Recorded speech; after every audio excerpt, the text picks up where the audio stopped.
우리 함께 읽겠습니다. 그러므로 누구든지 나의 이 말을 듣고 행하는 자는 그 집을 반석 위에 지은 지혜로운 사람 같으니. 아멘. 오늘 우리의 말씀의 제목은 우리의 반응입니다. 우리 반응 우리에게 있어 굉장히 중요합니다. 우리가 그리스도인으로서 얼마나 건강하게 살아가느냐라는 것은 다른 말로 하면 주님의 말씀에 내가 얼마나 반응하고 있는가로 정의 내릴 수 있습니다. 이 반응으로요, 우리는 좋은 열매를 맺는 나무와 나쁜 열매를 맺는 나무로 나뉘기도 하고요. 이 반응 때문에 우리는 의를 행하고 주님께 향하는 자가 되기도 하고 동시에 불의를 행하는 자가 되기도 합니다. 그래서 우리는 이 반응에 대해서 한번 진지하게 생각해보고 나누는 시간을 가져야 됩니다.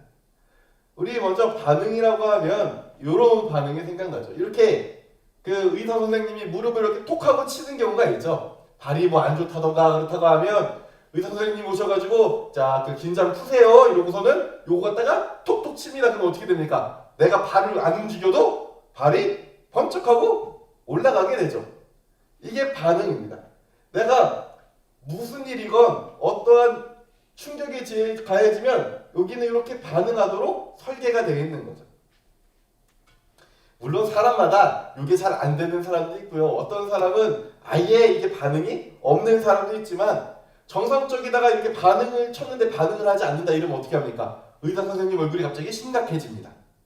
그래서 뭐 신경을 검사해보자, 뭐 연고를 검사해보자 하면서 이것저것 검사하기 시작하죠. 왜요? 반응해야 되는데 반응 안 하면 그거는 어딘가 문제가 있는 거니까 그렇습니다. 자, 이 고양이 보면 참 재밌는데요. 뭔가 이상하죠? 뭐가 이상합니까? 놀라는 게 좀 많이 느리죠?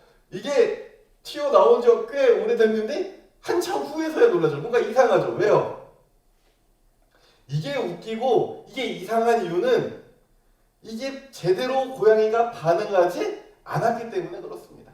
만약 제대로 고양이가 반응했으면 얘가 볼록 튀어나오자마자 휘리릭 날아가던가 깜짝 놀라 얘를 치던가 이랬어야죠.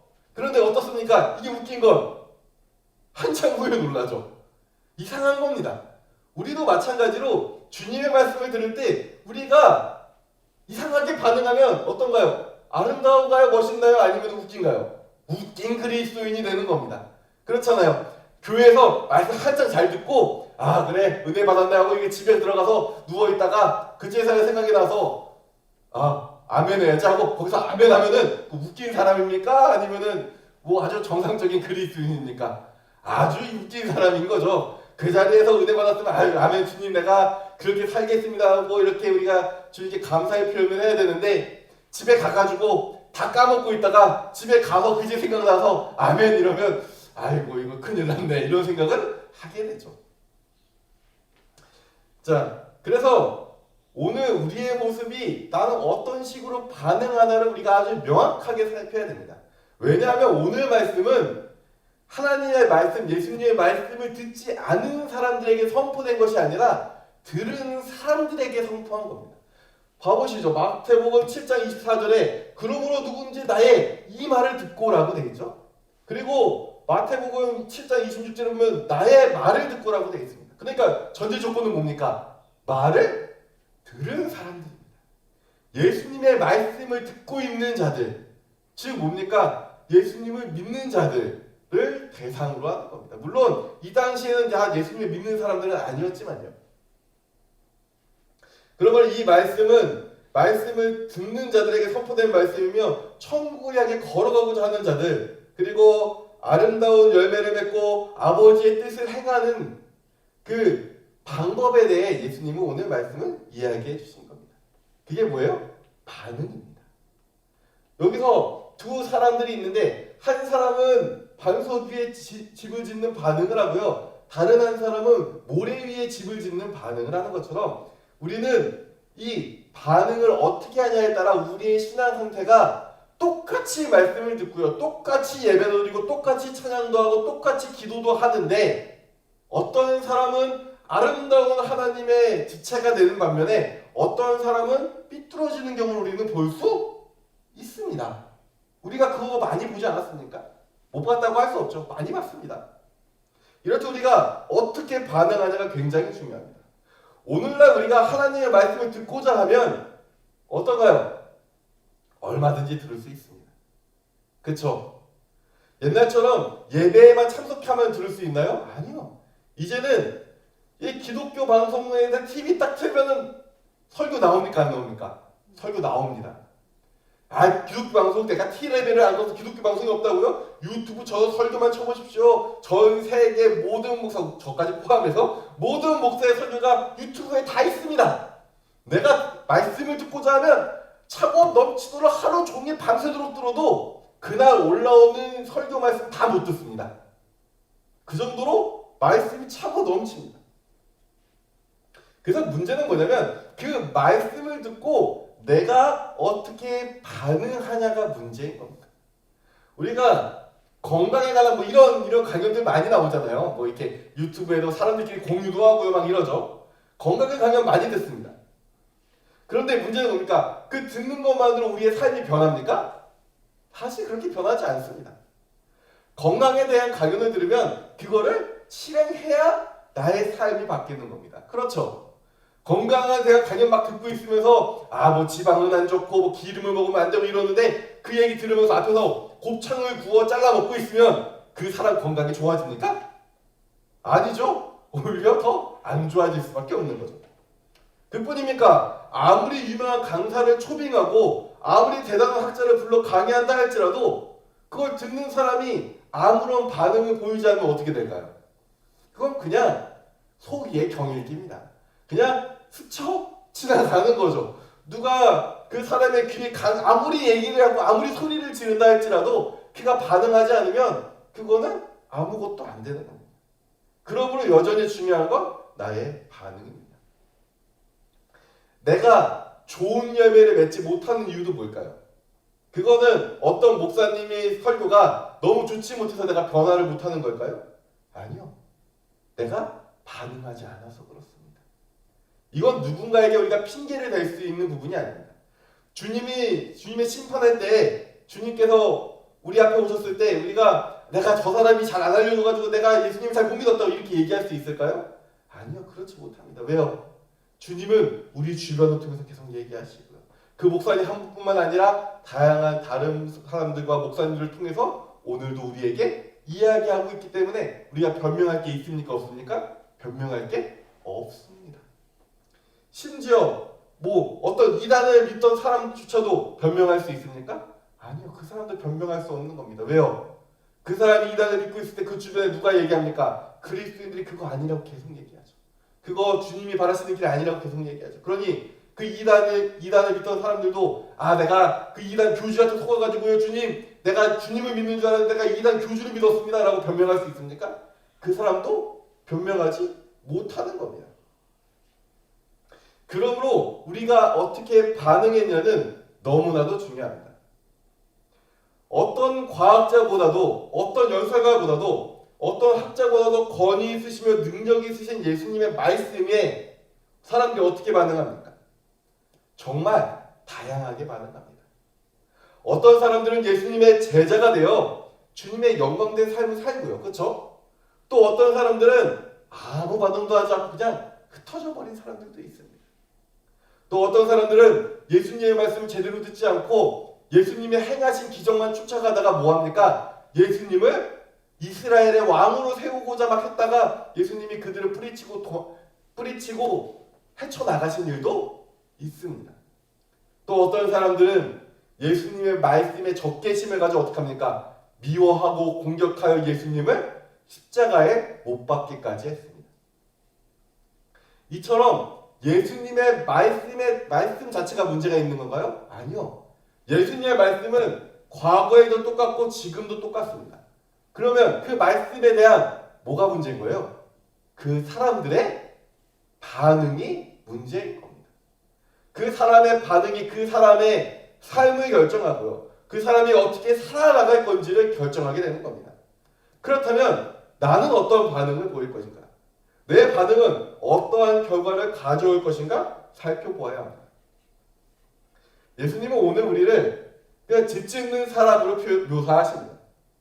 그 집은 반석 위에 지은 집과 모래 위에 지은 집으로 나뉘게 됩니다. 여기서 생각해야 됩니다. 아예 아무 반응하지 않는, 말씀도 듣지 않는 그 사람들은 대상이 되지 못합니다.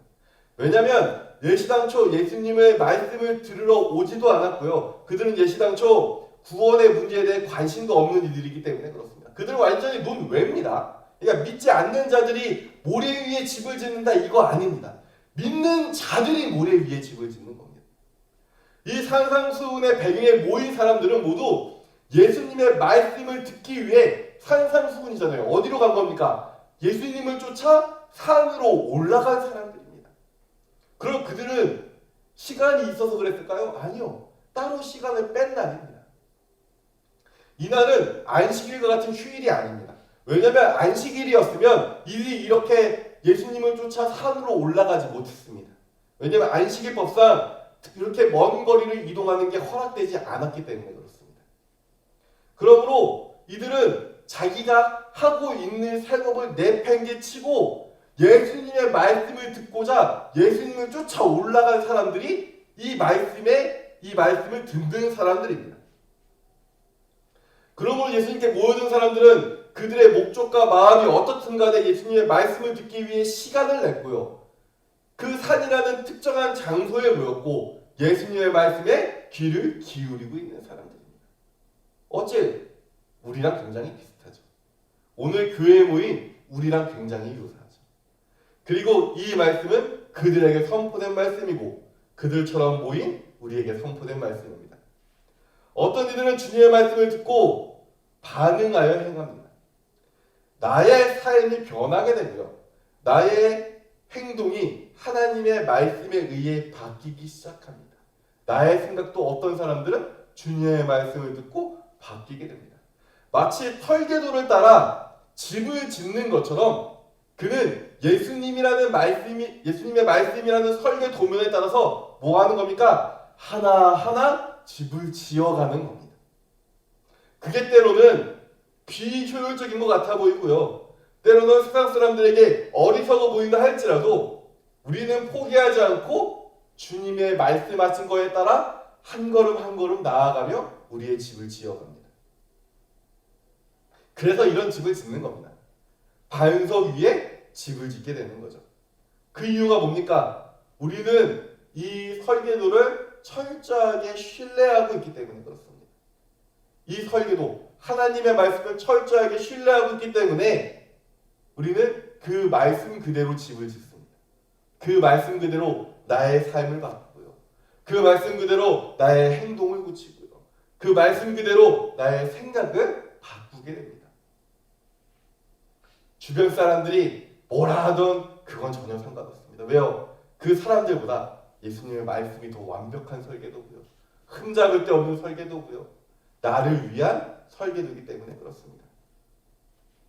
하지만 어떤 사람들은 주님의 말씀을 듣고 행하지 않습니다. 여기서 중요한 건 행하지 않는 게 이들이 집을 안 짓는다가 아닙니다. 이들도 집을 짓기는 짓습니다. 그러므로 그들은 어떻게 하냐? 그들은 예수님의 말씀이라는 설계도면을 손에 들고요. 자기 마음대로 집을 짓는 겁니다. 설계도면 그렇게 보고서 이거는 나에게 안 맞는 말씀이야. 요건 빼. 말씀 흐릿 보고서요. 이거는 나하고 상관없는 말씀이야. 하고 그 말씀 제외하고요. 말씀을 흐릿 보고서요. 이거는 내가 불편해서 안 되고 저건 마음에 들어서 안 되고 요거는 별로인 것 같아 하면서 다 바꿔버립니다. 그리고서 얘기하는 거죠. 아니 주님 그 좋은 땅에 집 한 채요? 주님 그건 아니죠. 아파트를 세워야 될 거 아닙니까 주님? 거기에 아주 아파트 큼지막한 거 안에 아주 예쁘게 해가지고 거대한 아파트 짓는 게 돈도 잘 되고 사람들에게 인기도 없고 그게 훨씬 좋은 건데 어떻게 그 좋은 땅에 조그마한 집 하나 지으라고 하십니까 주님? 이렇게 이야기하는 거죠. 또 옆에서 이런 사람 특징이 있죠. 또 옆에서 누가 그거는 이렇게 해야 돼 하고 얘기하면 어떻게 됩니까? 팔랑귀가 돼서 그냥 그래 그러면은 내가 이렇게 해봐야지. 그럼 내가 저렇게 해봐야지 하며 우리의 완벽한 설계도인 예수님의 말씀 대신에 누구의 귀를 기울입니까? 사람의 귀를 기울이고요. 내 마음의 귀를 기울이고요. 나의 생각의 귀를 기울여 집을 짓게 됩니다. 여기서 문제가 생기는데 그렇게 집을 지어도 어떻습니까? 겉으로 보기엔 그럴싸해 보인다는 게 문제인 겁니다. 괜찮아 보입니다. 그렇게 모래 위에 내 마음대로 신앙생활의 그 모양, 그 집을 지어도 사람들이 보기엔 괜찮아 보입니다. 신앙이 있어 보이고요. 좋은 그리스도인인 것처럼 그렇게 얼마든지 포장할 수 있습니다. 오히려 사람들이 불편해하는 빛과 소금의 역할은 포기함으로써 사람들이 불편하지 않으니 어떻습니까? 때로는 저 세상 사람들에게 더 좋은 사람으로 보이기도 합니다. 그러나 어느 순간 창수가 나고 바람이 불기 시작합니다. 즉 뭐예요? 시련의 순간이 찾아옵니다. 우리 여기에 또 흔한 오해가 있죠. 전에도 한번 말씀드렸지만 이건 나의 죄악 때문에 오는 시련이 아닙니다. 이 시련은 하나님이 나를 더 강하게 만들려고 훈련하시는 과정 안에 있는 겁니다. 그러므로 우리의 시련은 어느 때건 찾아올 수 있습니다. 욥이 고난을 당한 것처럼 우리의 시련은 주님의 허락하에 우리를 더 강하게 만들 목적으로 주어지고 우리를 더 강하게 만들어줍니다. 그래서 주님께서 설계하신 대로 주님의 말씀대로 반석에 지은 집은 어떻습니까? 결코 무너지지 않습니다. 왜요? 그걸 설계하신 분이 누굽니까? 예수님이시니까요. 그걸 가르치신 분이 누구십니까? 예수님이시니까요. 그러니까 우리가 예수님의 말씀을 듣고 우리가 그에 맞춰 우리의 삶을 변화시켜 나간다면 우리는 이 반석에 지은 집처럼 튼튼해질 겁니다. 바람이 불고요, 창수가 나고요, 뭐 지진이 나고 뭐가 일어나건 결코 무너지지 않는 신앙의 집을 우리는 세울 수 있습니다. 상황이 달라졌다고 그 말씀이 바뀝니까? 바뀌지 않잖아요. 그러므로 상황이 어떻든 주님의 말씀에 의해 세워진 나의 신앙은 무너지지 않고 흔들리지 않게 됩니다.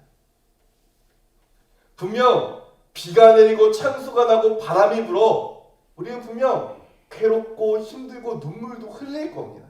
그게 없다는 이야기가 아닙니다. 우리가 번듯한 주님의 말씀대로 우리의 신앙의 집을 세웠을 때 아무런 고난이 없다라고 가르친다면 그건 잘못된 겁니다.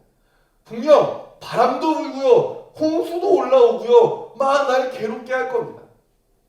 하지만 그 신앙은 결코 무너지지 않습니다.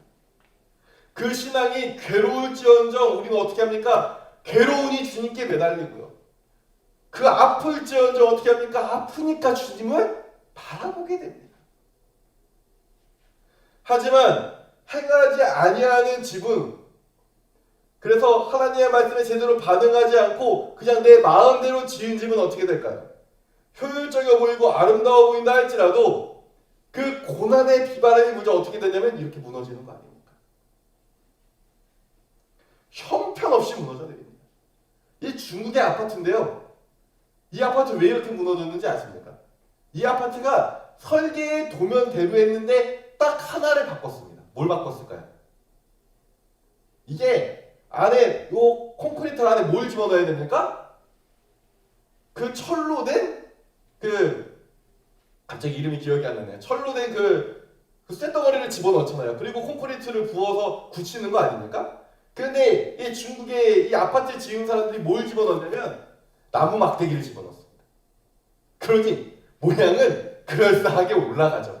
그런데 어떻습니까? 설계 도면대로 안 하니 바람이 불자 감당이 됩니까? 나무로? 이게 아무리 시멘트를 붙였어도 그 나무가 감당이 되겠습니까? 그러니까 어떻게 됩니까? 아파트가 이 상태로 뒤로 이렇게 홀라당 넘어갑니다. 이처럼 우리의 신앙도 마찬가지일 수 있는 겁니다.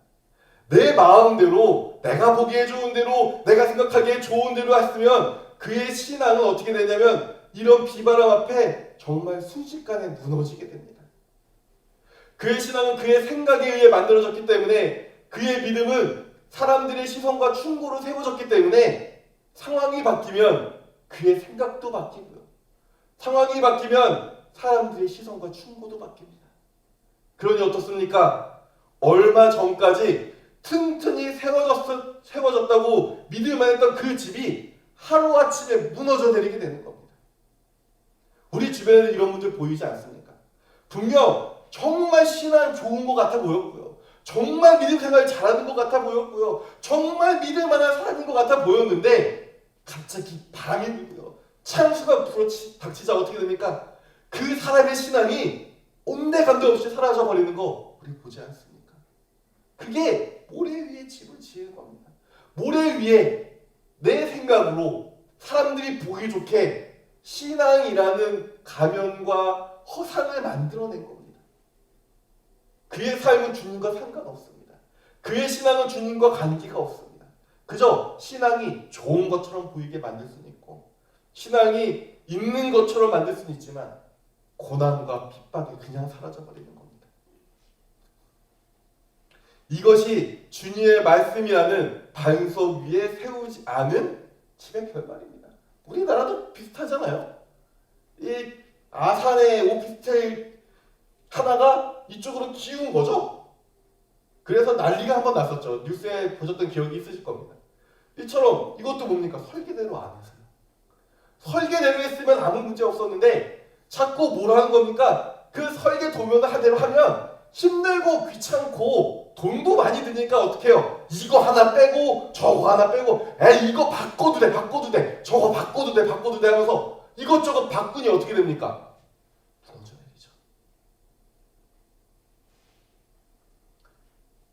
내리죠. 그분의 말씀, 예수님이라는 그 말씀의 설계도를 따르지 않고 자신의 생각과 사람들의 평가와 시선에 휩싸여 화려하게만 쌓아 올린 그 신앙의 결과물도 이러과는 똑같지 않습니까? 그냥 무너져 내립니다. 그냥 고난 한번 딱 부닥치면 어제까지 주님을 향해 눈물 흘리며 기도하던 그 사람이 하나님은 안 계신다고, 하나님은 날 버렸다고 이러면서 어떻게 됩니까? 그 자리를 박차고 나가지 않습니까? 그러니 우리는 한번 조심히 살펴봐야 되는 겁니다. 이 말씀은 산상수훈의 마지막 말씀입니다. 예수님이 산에서 우리를 가르치신 그 말씀의 끝부분에 존재하는 말씀입니다. 그것은 우리에게 정말 큰 의미를 가져다 줍니다. 5장부터 시작된 예수님의 말씀, 다시 말하면 5장부터 시작된 우리 신앙의 설계도는 매우 상세하고 무엇 하나 빠뜨리면 크나큰 오류가 생겨나는 것들입니다. 이 구절은 마음에 드니 나의 기둥으로 삼고 저 구절은 말씀이 불편하니 뺄 수 있는 그런 말씀이 아닐 겁니다.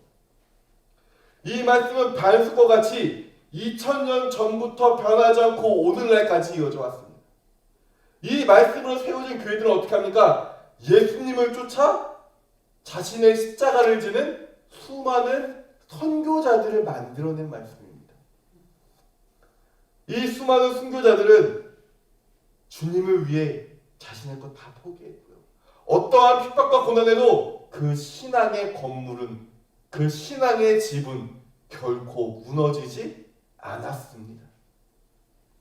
하지만 이 뒷면에 있는 걸 우리는 또 기억해야 됩니다. 무수한 순교자와 거룩한 믿음의 선조들만 존재했던 것이 아닙니다. 그보다 훨씬 더 많은 배교자들이 있었습니다. 잘 기억하셔야 됩니다. 한 명의 순교자가 있으면 수백 명, 수천 명의 배교자들도 있었습니다. 그들은 정말 셀 수 없을 정도로 많았습니다. 잘 생각하셔야 됩니다. 그 배교자들도 주님을 믿었습니까? 안 믿었습니까? 주님을 믿었습니다.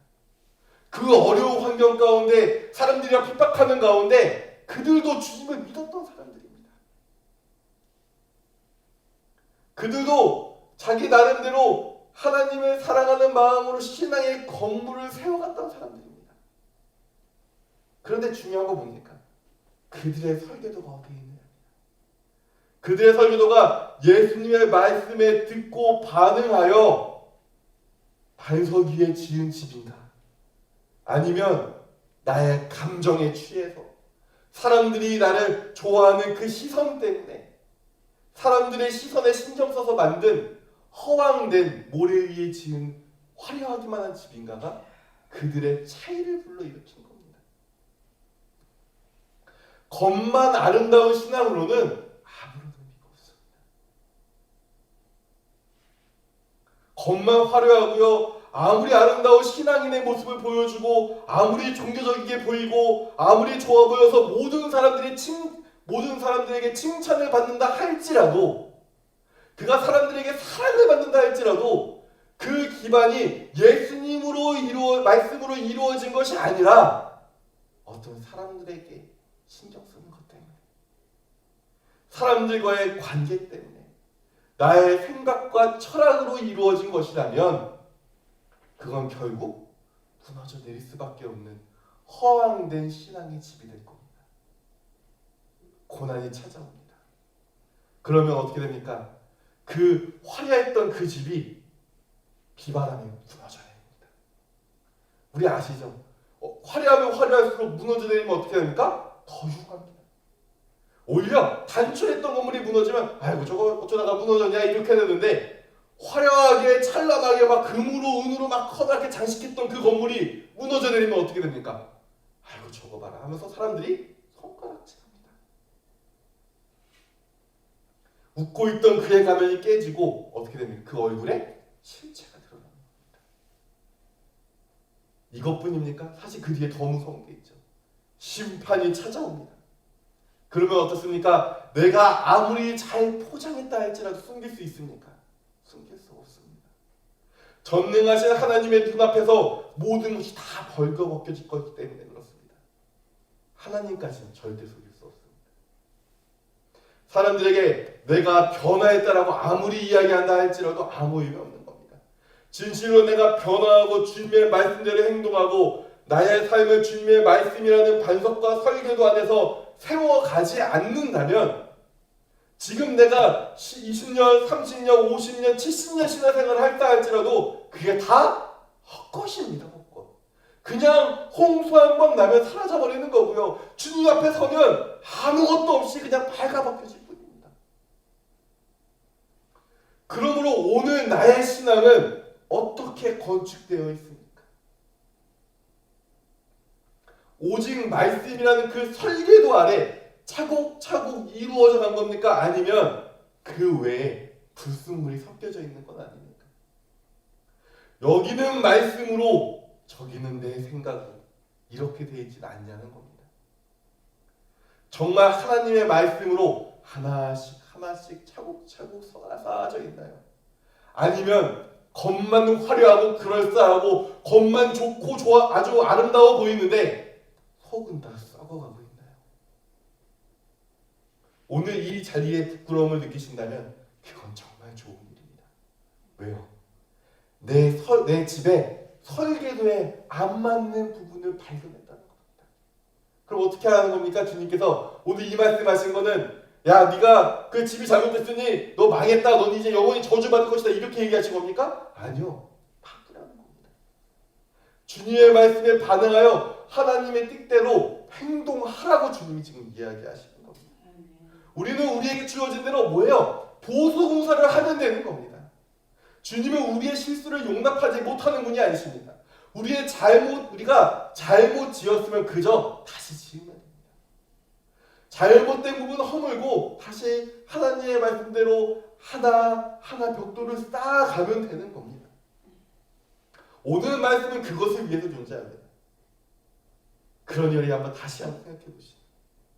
나는 주님의 말씀이라는 반석과 설계도 위에 집을 지었습니까? 우리 한번 진지하게 돌아보시고 내 삶에 이거는 주님께서 이야기하신 말씀과는 다른데, 이건 하나님이 말씀하신 부분과 차이가 있는 때라는 게 느껴지신다면 거기부터 다시 건축해 나가십시오. 그거 그대로 이건 어쩔 수 없어, 이거는 그냥 그렇게 사는 거야, 이게 아니라 이건 잘못된 신앙입니다. 그건 모래 위에 집을 짓고 계신 겁니다. 그게 아니라 그게 잘못됐으면 어떻게 해야 되는 거예요? 그 부분이 어떻게 아름답게 형성되어 있건 어떻게 사람들에게 칭찬을 받았건 그 부분 어떻게 하는 겁니까? 무너뜨리는 겁니다. 왜요? 모래 위에 집은 지으니까요. 결국 이건 내가 무너뜨리지 않아도 주님께서 그걸 결국 무너뜨리실 거니까요. 그러니 어떻게 합니까? 주님께서 무너뜨리기 전에 차라리 내 손으로 무너뜨리는 겁니다. 그리고 어떻게 해요? 주님의 말씀대로 반석 위에 우리의 신앙의 집을 하나씩 하나씩 지어나가시는 우리 은성교회 성도님들 되시기를 간절히 소망합니다. 기도하겠습니다.